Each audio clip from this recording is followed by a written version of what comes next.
आज हम लोग तुर्कों के आक्रमण के बारे में समझेंगे। भारत में मुसलमानों का सबसे पहला आक्रमण अरबों के द्वारा हुआ 712 में,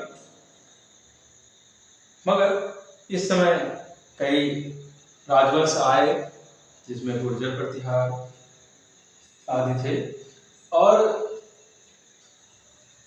ये 300 सालों तक का लगभग ये संघर्ष चलते रहे और 300 सालों के बाद लगभग 1000 ईस्वी में तुर्कों के द्वारा भारत में जो है असली मुस्लिम शासन की स्थापना की गई।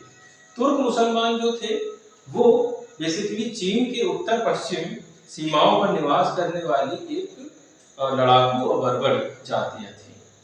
ये तुर्क उमैया वंशी शासकों के संपर्क में आने के बाद इन्होंने इस्लाम धर्म अपनाया और बाद में इन्होंने न सिर्फ इस्लाम धर्म को स्वीकार किया बल्कि इसको प्रचारित प्रसारित करने का काम भी इन्होंने किया। भारत में सबसे पहला तुर्क जिसने आक्रमण किया भारत के ऊपर वो सुबुक्तगीन था और इसने सबसे पहले हिंदू शाही शासक जयपाल को पराजित किया था। सुबुक्तगीन का देहांत होने के बाद उसका जो उत्तराधिकारी है वो बनता है महमूद गजनवी और वो 998 से लेकर 1030 तक ईस्वी तक का गद्दी पर बैठा रहा। इसने एक बहुत बड़े साम्राज्य की स्थापना की और क्रमबद्ध तरीके से इसने भारत के ऊपर अपना कब्जा जमाया। जब सुबुक्तगीन की मृत्यु हुई तब ये महमूद गजनवी मात्र 27 साल का था और इसने 1000 ईस्वी से लेकर 1027 ईस्वी तक का 17 बार भारत के ऊपर आक्रमण किया। इसका जो उद्देश्य था वो भारत पे कब्जा करना ना होकर के भारत से संपत्ति को लूटना था।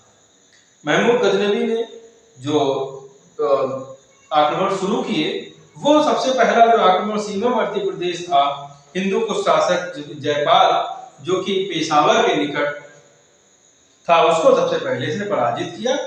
हालांकि महमूद ने जयपाल से धन लेकर के उसको छोड़ दिया मगर जयपाल खुद को अपमानित महसूस करने लगा और उसने आनंदपाल जो उसका लड़का था उसको अपनी गद्दी सौंप करके इसने आत्महत्या कर ली। इसके बाद महमूद सुल्तान मुल्तान की ओर बढ़ा और यहाँ पर आनंदपाल को इसने पराजित किया 1006 में और हिंदू शासक को फिर से 1009 में आनंदपाल से फिर से इसका जो है युद्ध होता है। आनंदपाल पराजित हो जाता है। 1014 में थानेश्वर पर आक्रमण करता है।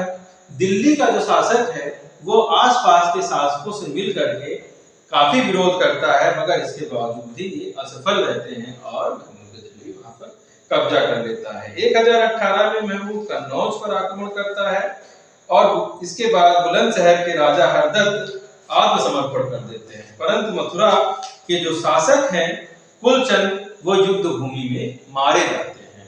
इसके बाद महमूद मथुरा के जो निकटवर्ती इलाके थे वहां पर लगभग 1000 मंदिरों की लूटपाट करता है, वहां पर उनको नष्ट कर देता है और 1019 में हिंदू शाही के राजा त्रिलोचन को ये पराजित करता है। इसके बाद बुंदेलखंड की सीमा से सटे विद्याधर के ऊपर ये आक्रमण करता है जहां पर ये विद्याधर शहर छोड़ करके भाग जाता है 1020 और 21 में। 1020-21 में ग्वालियर के राजा कीर्तिराज से संधि करने के लिए दबाव डालता है, कलिंजा दुर्ग के ऊपर डेरा डाल देता है मगर वो इसको जीत नहीं पाता। इसके बाद वो विद्याधर से महमूद संधि कर लेता है और विद्याधर को 15 किले जो है उपहार स्वरूप भेंट करता है। महमूद गजनवी का जो सर्वाधिक महत्वपूर्ण अभियान था वो 1025 से 1026 का था जिसमें उसने गुजरात का सोमनाथ मंदिर लूटा और उस समय यहाँ का जो शासक था वो भीम प्रथम था। इस युद्ध में लगभग 50,000 सैनिक जो है मारे गए। महमूद ने इस मंदिर को पूरी तरह से नष्ट कर दिया और अकूत संपत्ति लेकर के रेगिस्तान के रास्ते वापस लौट गया। महमूद का जो अंतिम आक्रमण था वो 1027 में जाटों पर किया गया और जब ये धन लूट करके जा रहा था तो जाटों ने इनका बहुत ज्यादा नुकसान किया था। 1030 में महमूद गजनवी की मृत्यु हो जाती है। और महमूद गजनवी का भारत के ऊपर काफी प्रभाव पड़ता है, तो उसके सबसे बड़ा प्रभाव ये पड़ा कि इसमें जो हिंदू शाही वंश का जो शासन था वो समाप्त हो गया और अन्य आक्रमणकारियों के लिए जो रास्ता था वो भारत के लिए जो है खुल गया। क्योंकि जो है ये जो रास्ता जाता था वो ये हिंदू शाही वंश से होकर के ही आता था। इसका जो शासन था वो सिर्फ पंजाब तक ही था, जहां पर इसने प्रत्यक्ष शासन स्थापित किया था।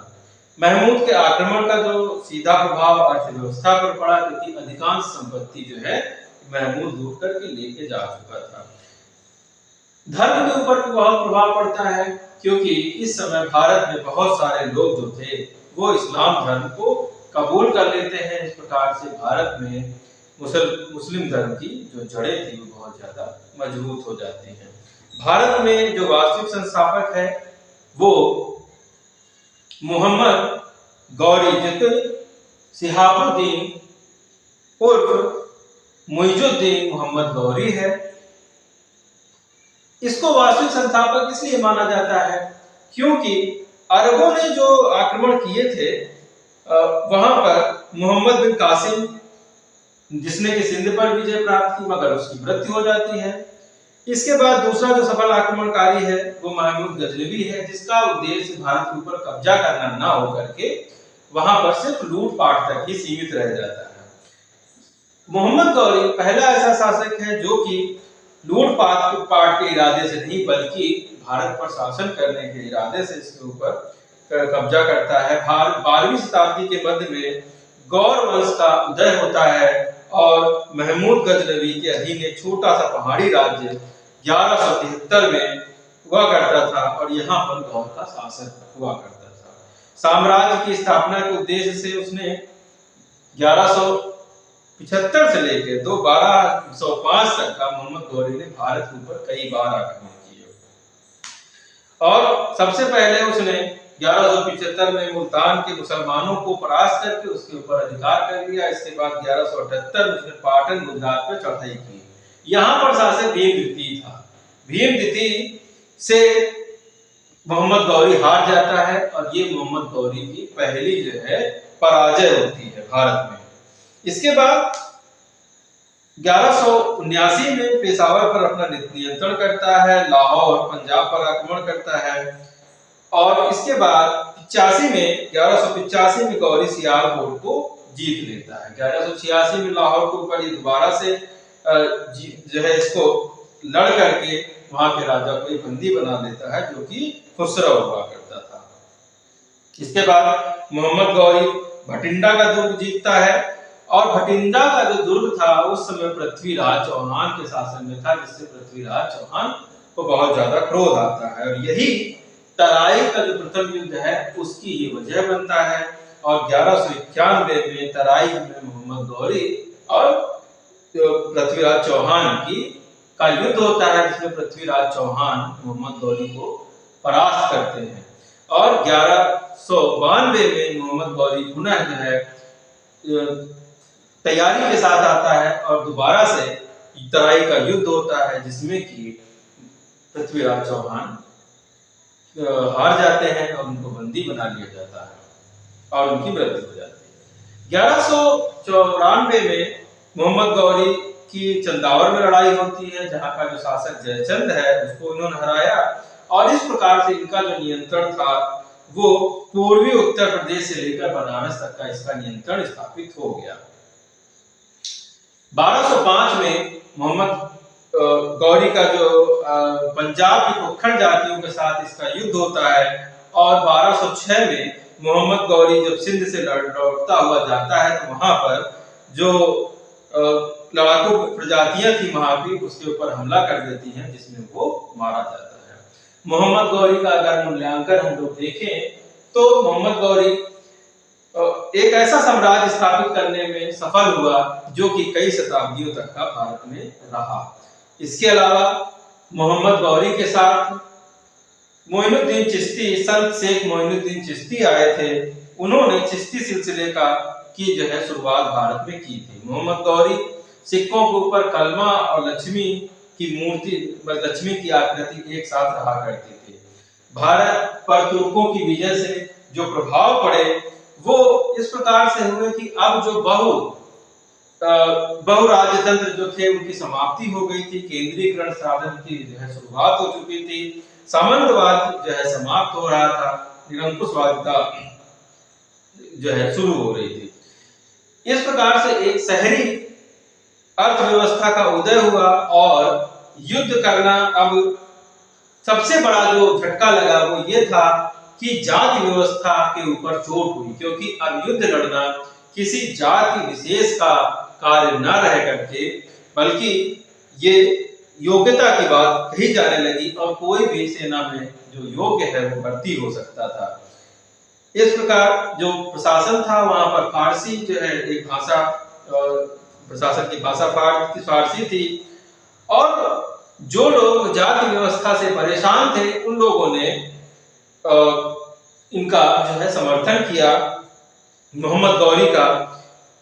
भारत में जो नगरीय प्रणाली है, नगरीय प्रौद्योगिकी ये लेकर के आए और तुर्कों के आगमन से ये कहा जाता है कि नगरीय क्रांति जो है हो गई।